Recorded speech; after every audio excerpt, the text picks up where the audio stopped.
Hello and welcome to the Discover History YouTube channel, and tonight we're going to talk a little bit more about navigation at sea in particular.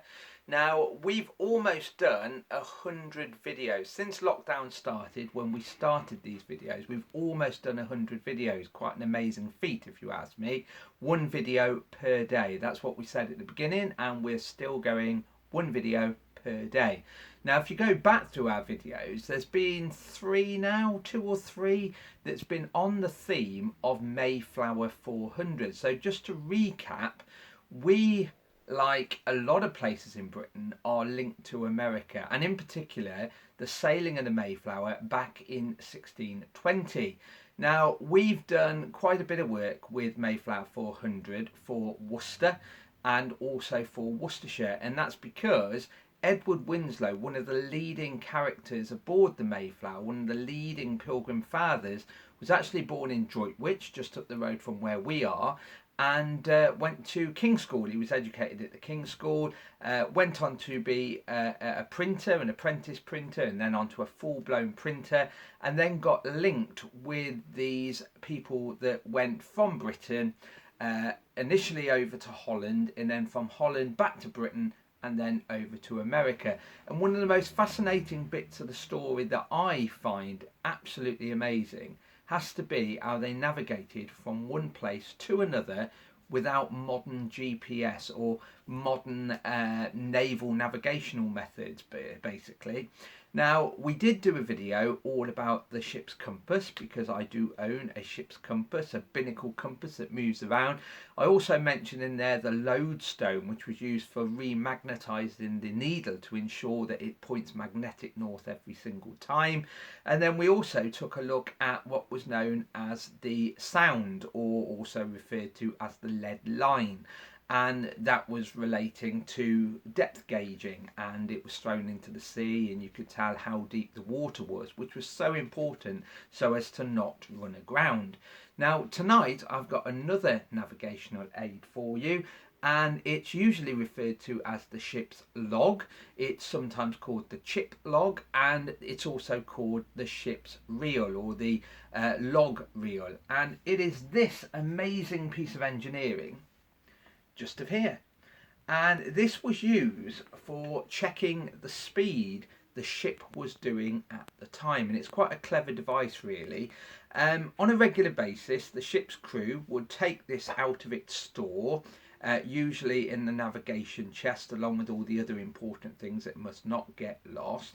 They probably had more than one. They usually do, in case you lose one or you damage one. The carpenter would know how to make these relatively easily as well. And it would be taken out, and the crew members who was going to check the speed of the ship would go to the aft. They would go to the back of the ship, and it usually involved about 3 people. One person was to hold the reel, the actual ship's log. The other one would cast off this little sail, in a way, a bit like a sail, and then the other person would stand there with a sand timer, and the sand timer was actually set for 28 seconds. Interesting fact, 28 seconds is what they came up with. 28 sometimes referred to as a 30-second sand timer, and the idea is that was worked out as the amount of time you needed for you to check the speed of your ship. So it was made a long time ago, these calculations, that 30 seconds would be enough to check the speed of the ship. So the first person would take hold of this little sail, and what's quite interesting about it is it has a lead liner at the bottom, and that was to guarantee that when it hit the water behind the ship, it would sit upright in the water and be dragged along behind the ship. So the lead is to actually weight it down to make sure that it sails the correct way.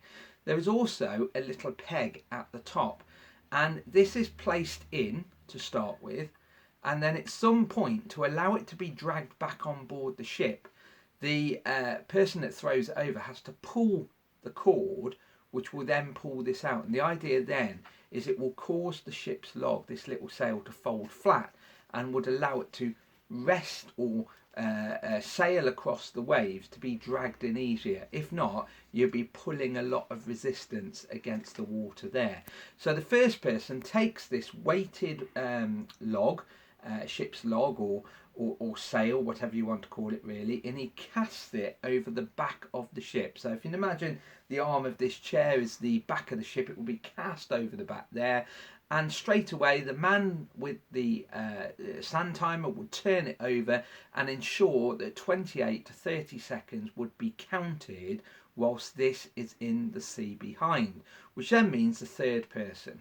The third person is meant to hold the reel above his head. In other words, that's cast over the side and he holds it up like this. And the idea is this reel will keep spinning until the 30 seconds or 28 seconds is counted, and then they would be checking and counting off how many little knots fly over the back of the ship. Now, I will just speed this up a little bit. So we've got this going over the back of the ship. So it's being dragged out and we're counting down. So we've got 1, 2, 3, 4, 5, 6, 7. And remember, we've got to get up to 28, sometimes referred to as counting to 30. So we'll just say 28 to 30. And as you can see, at the moment, nothing's gone through my hands. Nothing's gone over the back of the ship. But if you keep watching, here it comes, here it comes. In a moment, you're going to see our knot. And it's going to fly over the back of our ship. Here it comes. Did you see it? It's there. And if the 28 seconds is up and we've only had the 1 knot go over the back of the ship, then we have to report that the ship is going at 1 knot. And the interesting thing about this is this idea of naval navigation, even today, of counting the speed of vessels at sea, they still use the term knots.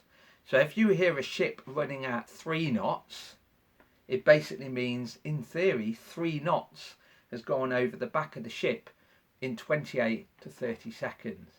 So I think out of all the things to do with the Mayflower, navigating from Britain over to America is actually a very important part of the story.